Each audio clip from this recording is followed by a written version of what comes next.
welcome back to the Home Stretch podcast. Today's episode is a little bit different to my previous one, which is all about Stranger Things, because I was like so passionate about what was happening in that moment. Obviously, there's no conformity gate, which is super sad, and there's still weird sort of clues that they're leaving people, which I think is really bizarre. And to be honest, it's annoying me now. It is actually getting under my skin, and I think they're pushing fans to be more annoyed at the show than anything else. So hopefully they're going to kind of back off, or they're actually going to release something. So if they do release something this year, then I will hold my hands up and say I'm sorry. But the fact that they keep going on and on and on and acting as though something is being released or just leaving like kind of Easter eggs or clues, it's bugging me a little bit. I'm not going to lie, a little bit. So I mean, I hope I'm right. I hope there is more episodes or an episode coming out. And I feel like the documentary that went live on Monday, it was very strange. I don't know if anyone else thought that they were just rushing the script, and the fact that they didn't even have the final script made during the filming, I just found really crazy. Obviously, they were probably on tight timelines and stuff, which I get. But also, you're just basically telling us that you're bad writers. I don't know. And considering Stranger Things has been really well written, like for the longest time, I was actually just quite shocked to see them scrambling. And I was quite impressed with the production of Stranger Things. And I do think they've done that really, really well. But yeah, I was just a bit disappointed and wanted to see something more. So maybe one day we'll never know.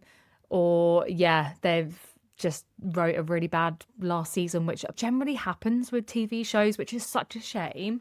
I just think they could have done so much more. Like, how can you get it so wrong to tie things up and finish it off? I don't understand. But hopefully, if this is the case and there is no extra episode or secret episodes and whatnot, hopefully they're going to learn from it, and other people that are learning about script writing and film writing and series writing and stuff, they'll take it on board and actually learn from it, learn from the mistakes that they've made. So yeah, I feel kind of bad for them if that's what the finishing finale was. So who knows? Anyways, moving swiftly on from Stranger Things, because the whole last episode was all about Stranger Things, and obviously I love the show. I just couldn't contain my excitement. I talk a lot on this podcast, and I'm going to have to talk about Stranger Things. It was playing on my mind all week. So last week was all Stranger Things. I wanted to just touch on it this week to say, like, to kind of go through the updates. There isn't any. We've got nothing. So moving on from Stranger Things, because that will probably annoy me if I carry on going down that road, I wanted to talk a little bit about what no one tells you in your late 20s, and going into a little bit of sort of career stuff, friendship stuff, and I guess general life in terms of where you think you should be, in terms of the way you think your life should be and stuff. Because I am 30 now. I turned 30 last September, and we are in January now. So I just think, reflecting back on my 20s, especially my late 20s, I feel like I learnt the most lessons in my life, and I have seen the most dramatic changes in my life in my late 20s. And I feel like the worst year of my life was probably when I was 21. And you do hear this quite often, where you have a sort of, not a midlife crisis, because you're not midlife, it's more like an early life crisis. And I do feel like everyone's got that one year when you're either like late teens or early 20s, where like there's one whole year of just things going wrong, whether that's your uni or your, I don't know, your work or your family or your friends, a health thing, like just anything like that. I feel like there's always one year that really stands out, and mine was when I was 21. And a lot of that has to do with, I was at uni, my long-term boyfriend broke up with me, I was sad, lonely, depressed, angry. I was so angry. My parents were going through separation. My mum was moving back to Scotland. I was just filled with a lot of stuff, and I was going through a health issue at the time too. So all of that in the space of a year just made me so angry. And I took that out on other people, not even just people that are close to me. If I was out in the club and someone gave me a dirty look, or they would just give me a little bump, I would lose my rag. I had all this bottled up energy, and I would have a drink, and then if someone rubbed me up the wrong way, I would get in their face. I was a really angry person. And I do look back at that old version of me and I do feel kind of sad for that person that was obviously going through a lot. I shouldn't have been out drinking. I shouldn't have been angry and I just let my emotions get the best of me. And I'm pretty sure a lot of people can probably relate to that. I think when you're going through a lot in life, your anger follows you through other things. And I wouldn't do that now. I'm a very chilled, calm, peaceful person now. But back then, I was just filled with so much anger. But I'm not like that anymore. And I feel like as I was going through my 20s, I was getting better and better. And in my late 20s, I kind of just had more of like a revelation about my life and about how you need to find peace with yourself and then everything else in your life like falls into place. It sounds really cliche and really like, come on, like what book, self-help book did you read that from, or what YouTube video did you see that in? And it's not like that. I actually think that is true. Everyone will find different things will work for them, but for me, meditation was key. I meditate now every single day, whether that's 2 minutes, 5 minutes. Usually it's about 15, and sometimes I'll go over that. And I do yoga quite a lot now too. I probably do yoga maybe 3 times a week. That grounds my energy so much. And I've also been eating kind of healthier foods. I say healthier, it's more whole foods, more fruits, more vegetables, and cutting out more ultra processed stuff. And I do think all of those combined has made me feel so much better. I've also stopped vaping and smoking. And those were 2 things that I was like, I don't think I'm ever going to give them up. I stopped vaping last June, I think it was. And then I went on a nicotine patch and I did that for about 3 months, didn't have any vape. And I wasn't smoking, I was just vaping. And then when I came up to the 3 months, I was like, stop the nicotine. I had a cigarette on a night out and then I started smoking again. So from June up until, I guess, end of the year last year, I was smoking on and off every now and again. I might have like a fag in the morning here or going out and having a few cigarettes, that sort of thing. So I wasn't a full-blown smoker again, but I could feel my older habits creeping back in and my addictive personality. And I kind of just thought that's like the one last thing in my life that has a massive control over me. I think I tried stopping smoking when I was 22 and I didn't go onto a vape until maybe I was 26, 27 because they weren't really a thing when I was younger. So I was on a vape. And then before that, I was smoking. I have been smoking since I was like 18 years old. And I can't remember the last time I didn't have nicotine because I think I stopped smoking when I was 22. I tried it and I lasted about maybe 4 months and that was fine. I just went cold turkey. I threw it all in the bin and I was like, that's it. I need to stop. Otherwise, it's going to be harder. And eventually, like I did stop for 4 months. And then I went out on a social gathering and someone had cigarettes and I thought, I'll just have one. One will be fine. No, I'm the type of person that if I have one, it will snowball effect and I will go in the next night out and think, oh, I can just have one because I just had one last time and I was fine. And then that snowballs into having a few on that outing. And then I might have to have a cigarette the next following day because I fancied one. So for me, it's always been I'm either full-blown smoking with nicotine or vaping or nothing at all. I cannot be in between. I'm not one of those people that has a cigarette here and there and you're not addicted. I have an addictive personality and I will admit that. And I cannot control myself around nicotine. If I have one, it will snowball into going back on it for full time. So I needed to cut it out fully and that's what I've done. So I've not had any nicotine now for 18 days at all. And I haven't been able to say that for the past 8 years. So I'm really proud of myself. And I thought, when I'm 30, I don't want to be smoking. I don't want to be vaping. And that is the case. So for me, I kind of like had something in my mind and I stuck to it. And I'm really proud of myself for that. But I've struggled throughout my whole 20s with that. And it's a constant battle in your mind. Like nicotine controls you so much. And it really just, it clouds your mind because constantly you're thinking, where's my vape? When's my next cigarette? I want that cigarette. I really fancy that cigarette. And you have those constant thoughts all the time. So when that disappears and you start getting used to your own thoughts again, I will tell you, like, my anxiety's gone down so much. Like, I used to be quite anxious. I used to have random panic attacks here and there. My anxiety in general about, like, even just trying to fall asleep, my mind would just be going, like, doing zoomies in my head. I really struggle with it, and I feel like since not having any nicotine, it's going down so much. So if you're vaping or smoking right now and you kind of want a little bit of inspiration to stop, this might be it, because I cannot tell you how clear my head's been. I've been getting up really early and not feeling tired or drained. Now, I will say the first like week or two is tough. And before I did stop all nicotine, I was on patches, and then I slowed the patches down. And then like I would have a patch every now and again. So like the past 18 days is just zero nicotine at all. Before that, the month before, I was just doing patches here and there. So I still didn't vape or smoke, but I was slowly taking myself off nicotine. And that time is difficult because your brain says you fancy, like, you have to like change your way of thinking. It's really weird, and the only person that can do that is you. When I used to get up really early in the morning and I vaped, I would have my vape straight away. So if I would wake up at 5 a.m., I would come downstairs, make a coffee, have some of my vape.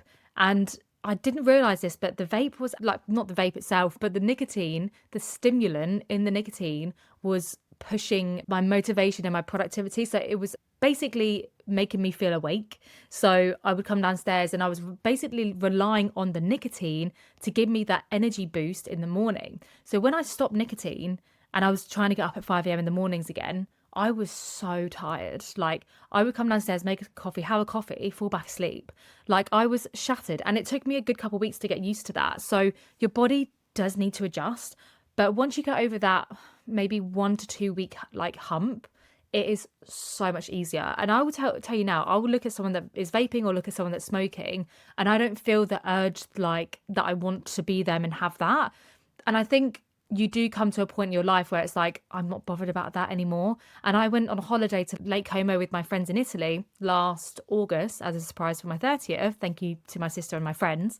But I went there, and during that time I wasn't vaping or smoking. So I did the whole holiday socializing with my friends that were like vaping and smoking, and I didn't have any. So it just goes to show that you can do it if you put your mind to it. And I feel like now I'm very much got my mind laser focused on never doing it again. So I'm really proud of myself with that. And that's something that I'm going to take into 2026, and I will hold myself accountable. I do want to kind of keep an eye on it and make sure that I'm never going to go back down that path again, because I know that if I have one, that's it for me. So yeah, that's a little bit about, I guess, nicotine in your 20s. So that kind of took a bit of a turn because I did want to go into a little bit like friendships and stuff and how it changes when you get older, because I do feel like it's probably not talked enough how it's okay for your relationships and friendships to change as you get older and you grow apart from people.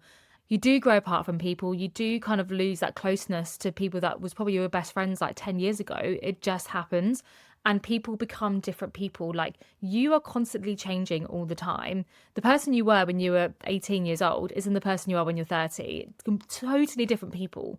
You got the same basic morals and the same, like, you basically look the same, but you're constantly evolving and constantly changing your thoughts, your patterns, your behaviors. Unless you're stuck in the loop and you don't get yourself out of it and you continually be the same person, that's not good either, because you need to change and evolve and learn and grow to be able to become a better person. Like, if you think you're great and you're fine the way you are, I mean, I always think there's always room for improvement and always room for like bettering yourself in any way. And people that think otherwise, I think, are a bit egotistical and probably think, well, I don't need to change because I'm great just the way I am. Thank you.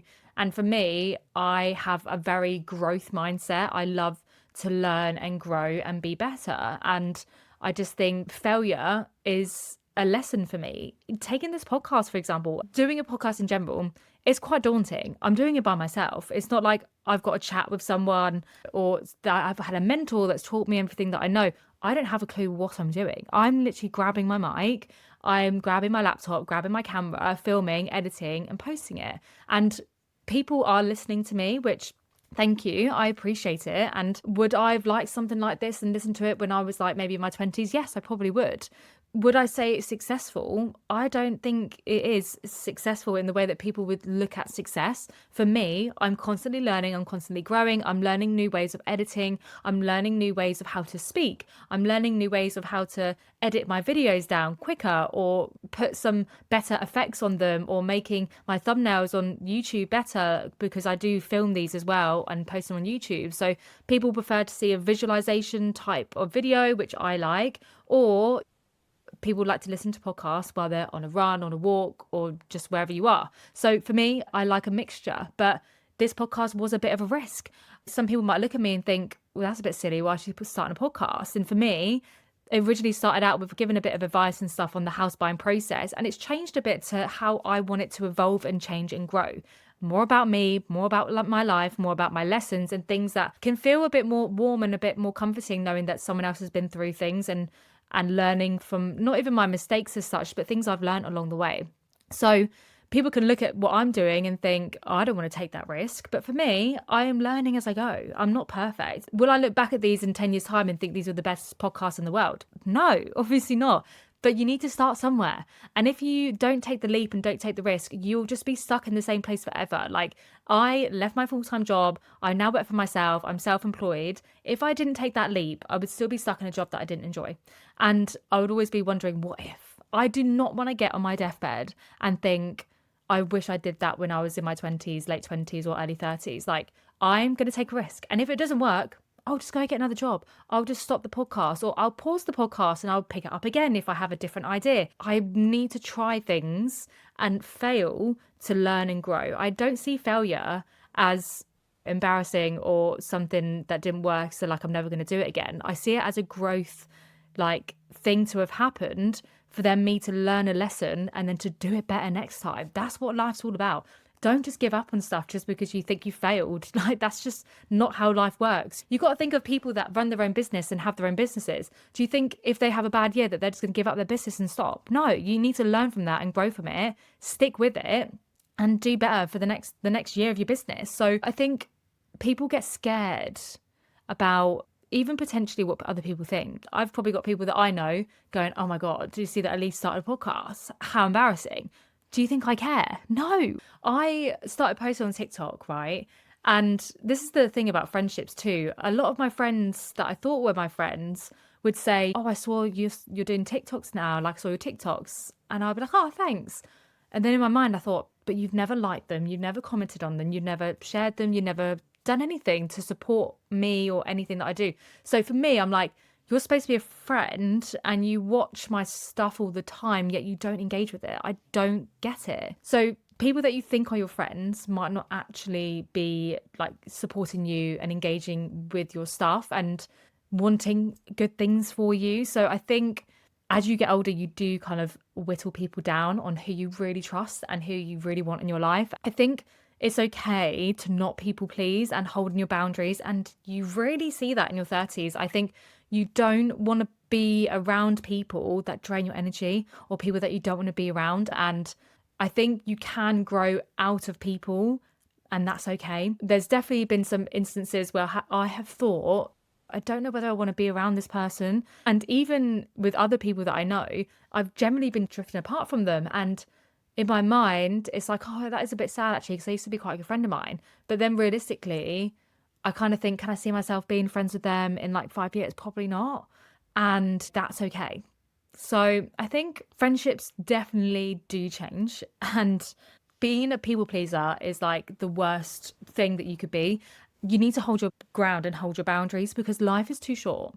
Like, anything can happen at any time. And I do think of that sometimes. I think people do go about their lives thinking that they're invincible and, you know, that you're going to live forever until, even if you live till 80, even if you live to 100, like when you're 30, that's like 1/3 of your life. How crazy is that? And that's like best case scenario.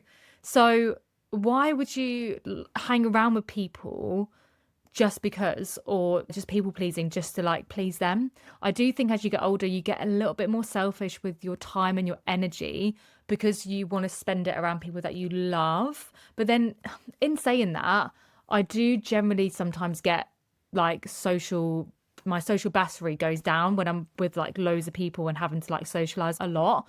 And sometimes that's okay. But for me, I need my time and my space to actually recharge my batteries.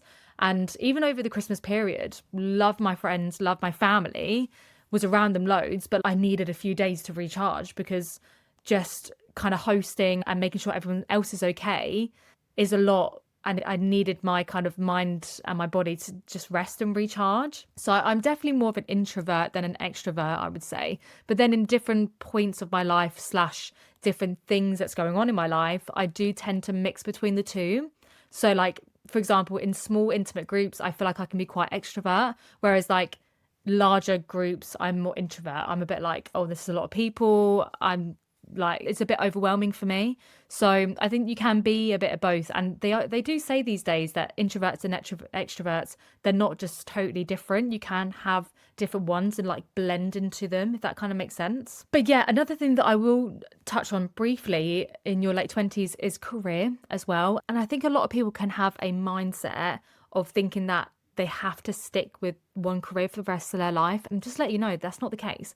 You can go from like to different departments, work your way up in different ways if that's something that you wanted to do. If you want to quit your job and start your dream business, you can do that too. But I will say, like, having your own business is not for the weak. It is quite intense and quite a lot of work. So I think people love the idea of being their own boss, but when it actually comes down to it, people quite like comfortability. People quite like being in their own work environment, working for someone else, being told what to do, doing their job, going home at 5 o'clock and then switching off. Whereas when you have your own business, you work all the time, like all the time.